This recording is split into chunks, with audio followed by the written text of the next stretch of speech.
Hi everyone, my name is Vicky Wilkins and I am doing a presentation today about midwifery-led units in the UK, also called birth centres as well. I think in this presentation I might have interchanged the terminology slightly, just as a warning. So what is a midwifery-led unit? A midwifery-led unit is a location offering maternity care to healthy women with straightforward pregnancies in which midwives take primary professional responsibility for care. So that means there's no doctors. So there are different types of midwifery-led units that we have in the UK.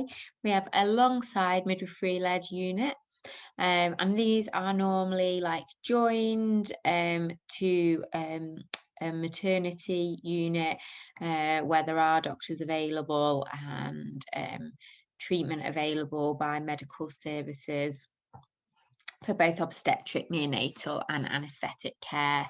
And they're either joined as in like the next building or literally like along the same corridor, like the one that I work in, just separated by some doors. And across the UK, 14% of mothers give birth in these units. And then we also have freestanding birth units and midwifery-led units, and these are units where they are completely separate to a hospital of any kind. So you would need to get an ambulance to be transferred to a hospital for any kind of medical treatment, obstetric, neonatal or anaesthetic care. And in the UK, only 2% of mothers give birth in these units. So what would you expect to find in one of our birth centres or midwifery-led units? Like I said, the words are interchangeable. So you are going to be expecting like a home from home type environment. So one where the lighting's nice and dim, it's quiet. You have opportunities to like play your own music. The furnishings are soft and nice colours, not clinical looking. That you've got different birth equipment like birthing balls and stools and birthing couches. So lots of different varieties of aids to help you labour and give birth if you're a mother.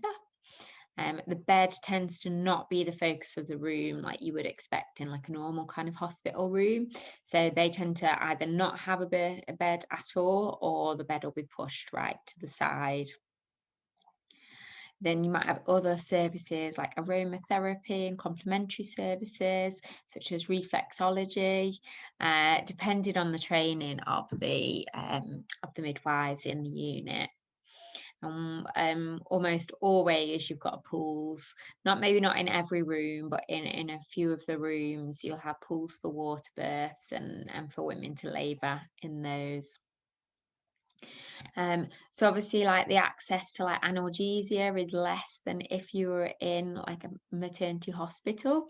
So you can't have an epidural or remifentanil, but you can, on top of like pool water and your normal oral analgesia, you can have often morphine or pethidine, opioids, and Entonox, so gas and air. And it also offers like midwives that offer safe, competent, evidence-based care, which is tailored around the needs of the women as well as their preferences. So it's really working in a like holistic way, without like the medical side of thing being like the prime focus. It's looking at the woman as a whole and what she needs, and what the family need as well, what a birth partner needs. So I work as a band 7 at a midwifery-led unit in Sheffield. So I'm the lead midwife for that area. I just want to show you a few pictures basically of different midwifery-led units across the UK. So this is a picture, I think, of one of my favourite rooms in Sheffield. and it's just got that gorgeous sunset. I love it. And you can't see, but there is a bed, also like push to the side, in the room as well, and there's an ensuite toilet, and then an ensuite bathroom in general. So this is one, a place called Serenity Birth Centre in Birmingham, which is a gorgeous unit. Again, you can see just like beautiful pictures, and that's a birthing couch that they've got there on show, and yeah, it's just got a real like homely feel. These are a few pictures from the Meadow Birth Centre in Worcester.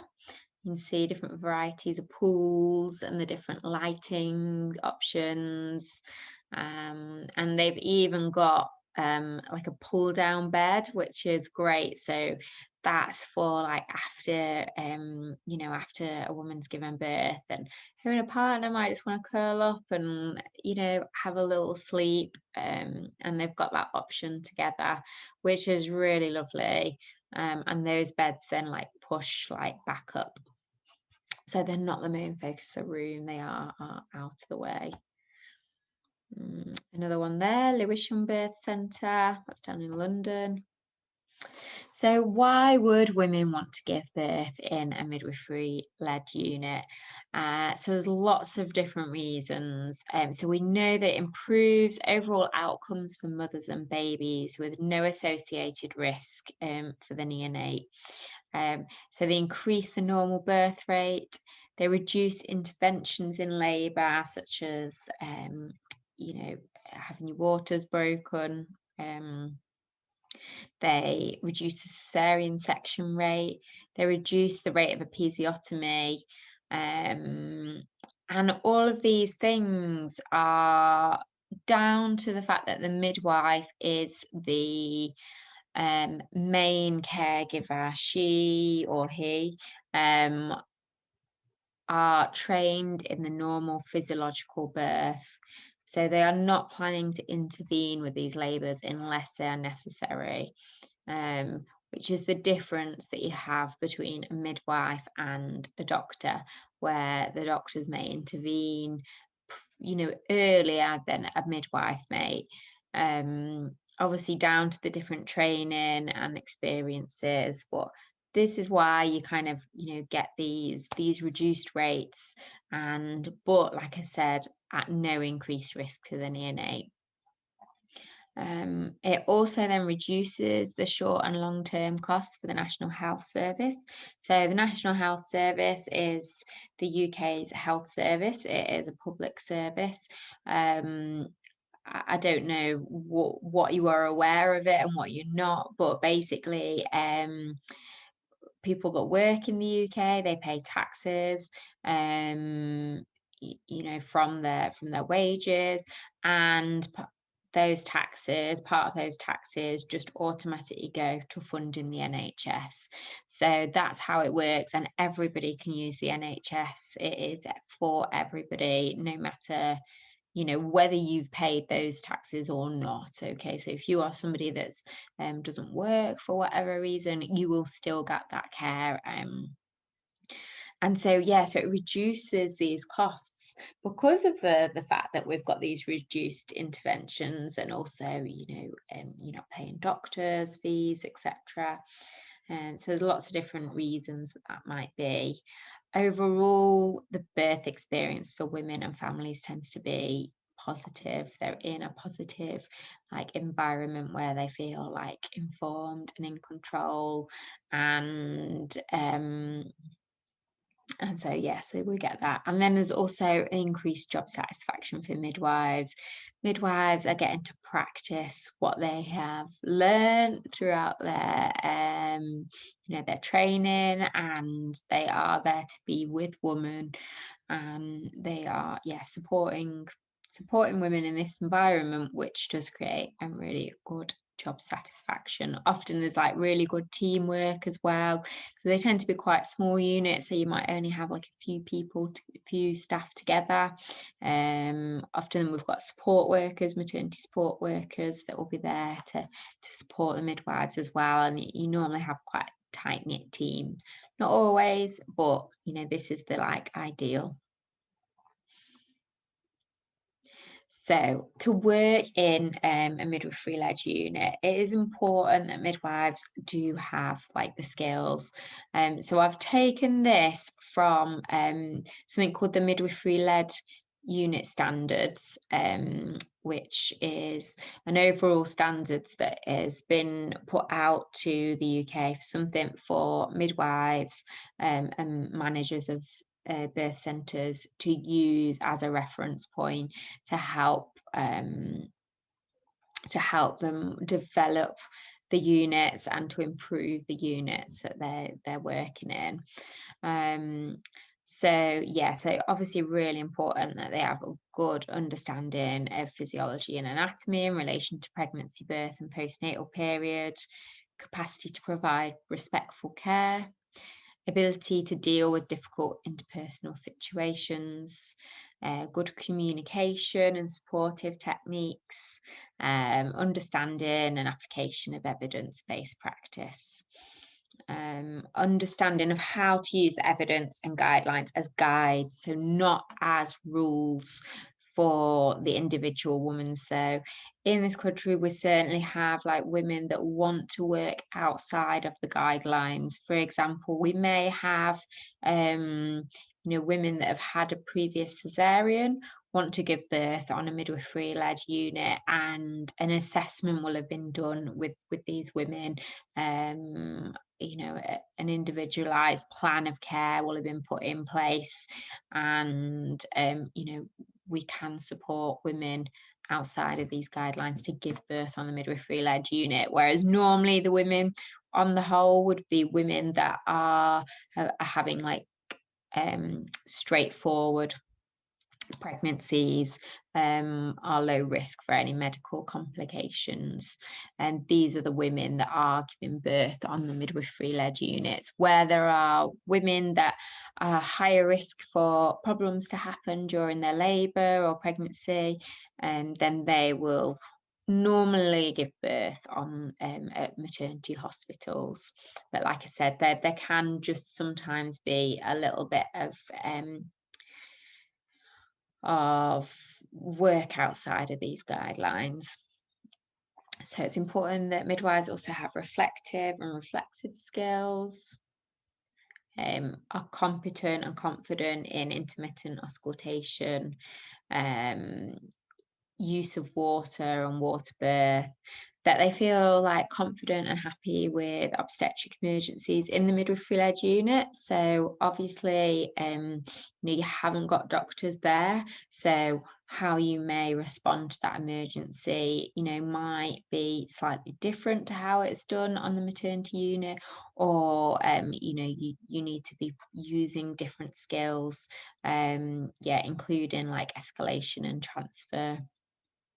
So maternal basic life support and neonatal resuscitation knowledge, drug prescription, cannulation, suturing, and decision-making skills in relation to initial assessment, ongoing assessment, and decisions to recommend transfer to the obstetric unit.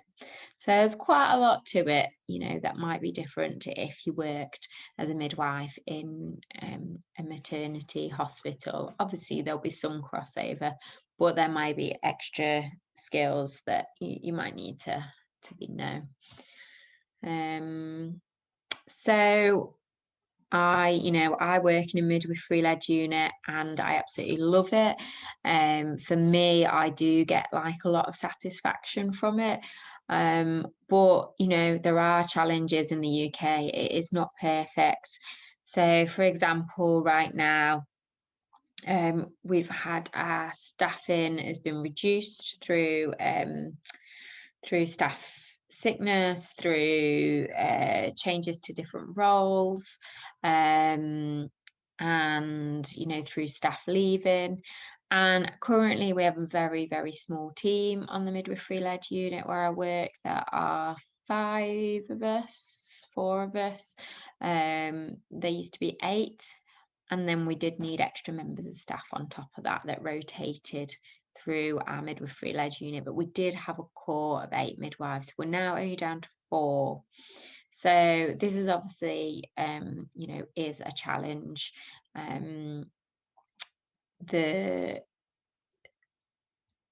This is all to do with transformations that are happening currently in the UK, and you know, we're looking to like possibly even remove core staff from where I work, which I personally don't agree with, for all the reasons that we've just discussed.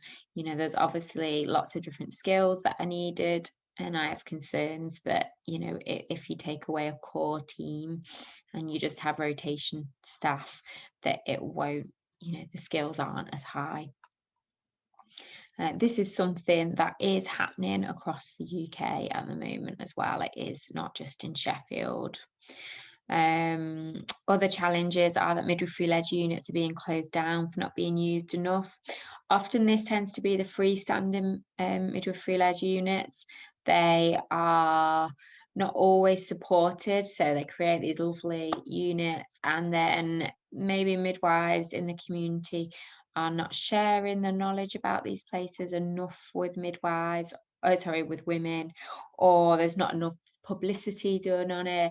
There's not enough publicity done about safety, as in that they are just as safe as giving birth in a maternity unit.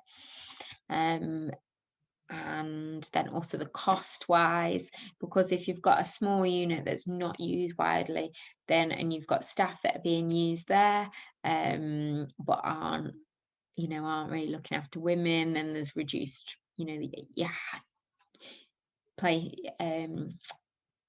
hospital managers may look at the fact that, they're not being used enough, and therefore, they might then be closed down. Not enough staff to staff the midwifery-led units. That's also another reason. Like the midwives are being relocated to the maternity hospitals. And also the threat to the midwifery-led units is the increased medicalisation of birth. So we are seeing that across, the country, and therefore midwifery-led units are therefore not being used as much. So what is for the future of the midwifery-led units in the UK? So we had a report back in 2016, I think it was, the Better Births report, and then we've had a progress report from that, and it's stating that local maternity systems have been specifically asked to improve access to birth in midwifery-led settings at home or in midwifery-led units. So we are, as a national health service, nationally, we are looking at improving these settings for women to give birth. So although we've got the challenges, hopefully these reports will support the units being well staffed and not closing. So currently 36% of births should be suitable for midwifery-led unit, but only about 14% of all births take place there. So there is a lot more scope for more women to give birth in these units, and so I think that for the future that we could improve the access, improve the support of women giving birth in these units, and we're just going to have to see kind of how it goes, really. So fingers crossed, use of them will go up because of all the positives that I've talked about.